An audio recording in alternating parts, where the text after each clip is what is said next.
So ever want to make jewelry on the go? Today I'm testing these 3-in-1 multi-pliers from Beadalon. Hello live wires, Heather Boyd Wire here, and today it's Tip Tuesday. Today I had a request from Maria to make one of my copper rings like I made with the jig, but to add some beads. So I made this ring. I added my favorite miracle beads. These are 4mm. I'm on the go today visiting my parents and my sisters. I thought, why not just do it on the go? I am going to use these multi-pliers, and without further ado, let's get wired. I have 19 and 24 gauge copper wire, the 3-in-1 Beadalon tool, and my 4mm miracle beads. I'm filming on my phone and pre-made some rings so I can mark the sizes on my smaller ring cone.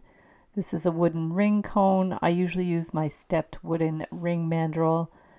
I thought I would do 5 different sizes. The 3-in-1 tool has a round nose, chain nose, and a semi-flush cutter, all in one. Here's the 19 gauge copper wire. I'll cut about a foot of wire, give it a clip, fold it in half, use the round nose pliers to form a loop at the end. Now it is a learning curve to use these pliers. I will link up another tutorial by the Beadalon company showing how to use them. You will find your own technique with them, but it's very handy to have one tool that you could bring on your travels. There's our first loop. We're going to give it a little press with the chain nose pliers. Get the 24 gauge wire to attach the beads. We'll stick the end in the loop, then bring it around a couple of times to secure it in place, just where the two wires overlap. Clip it with the semi-flush cutters. I personally prefer flush cutters, but these are handy because they're 3-in-1. We will get a 4mm miracle bead and stick it on the end. Bring it right between the two wires. Hold it firmly in place so it doesn't slide. You can also make this with 20 gauge wire if you prefer. It would be a little thinner and a little more easy to work with, and would still be solid because it's surrounding the beads and it creates a very solid design. We want to crisscross those wires so that bead is securely in place. Put another bead in there. Hold it really firmly so the bead won't slide. Bring this bottom wire up under the bead wire and the top wire down over the bead wire. This way it stays securely in place and you don't have to twist the beading wire around. Makes a really nice clean design. Bring in another bead, hold it firmly, bring the bottom wire up under the beading wire, pushing it against the bead so there's no slack, and bring the other one over and down, surrounding that bead. You can adjust it as you go to straighten it out, and we will continue along, adding another 4mm bead. You guys know these are my favorite miracle beads. Bring the bottom wire up and under the beading wire, and the top one down and over the beading wire. This would make a great bracelet too. If your beading wire is too long, you can give it a little clip.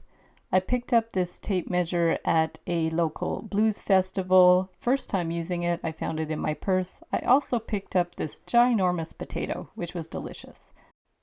The ring measured about 2¼ inches, so I decided to add another bead to make it a little bit longer. It really depends on the size of your finger will also depend on the size of your beads, how many beads you're going to need. The 4mm is nice for this design, not too bulky. And we want to twist the 19 gauge wire ends around and clip it flush. We just want to finish them off nicely so there's no little pokey ends. Push in that pokey end with the chain nose section of the pliers. Hold it firmly and take the other end around and give it a clip with the semi-flush cutters. We want to pinch in that pokey end with the chain nose pliers.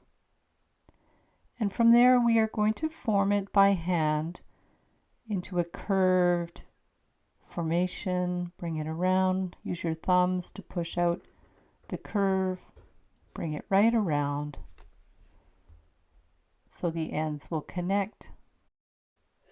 Grab the tool again, and with the chain nose section we are going to give that loop a little bit of a bend to make it completely curved.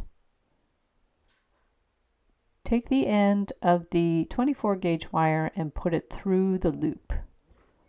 This ring will be a fixed size, it won't be adjustable. You could probably leave it open if you wanted to, but this is going to make it a little more solid. You can wind the end through twice on either side of the beads. However you want to finish it is fine. It's nice to put it through a few times, making sure you pull the wire tightly so there's no slack. You can use the tool to pull it even tighter. Give the end a little clip, and we want to push in that pokey end with the chain nose pliers. Just give it a pinch. You could rotate it a bit so it's not going to scratch your finger. From there we are going to put it back on the ring cone, press it with your thumbs and fingers to round it out. We're going to check the size. It ended up being a size 10, which was too large for me. I ended up clipping it and removing one of the beads to make it a bit smaller, about a size 9, and it fit on my middle finger. Super cute and fun to make on the go. I also made a really cool start by starting bracelet for my sister with my new We Create engraver. I'll do a tutorial for that one soon. Thanks so much for watching the video. Be sure to like the video and subscribe for lots more wire art and jewelry making tutorials. Join the Wire Makers Club on Facebook to share photos of your wire art and wire jewelry. Check out Wire Lady TV every Wednesday at 1:30 p.m. Eastern Time, where I troubleshoot new ideas for wire art and wire jewelry. And you can comment below with your special requests for new designs. Thanks again for watching, and we'll see you the next time.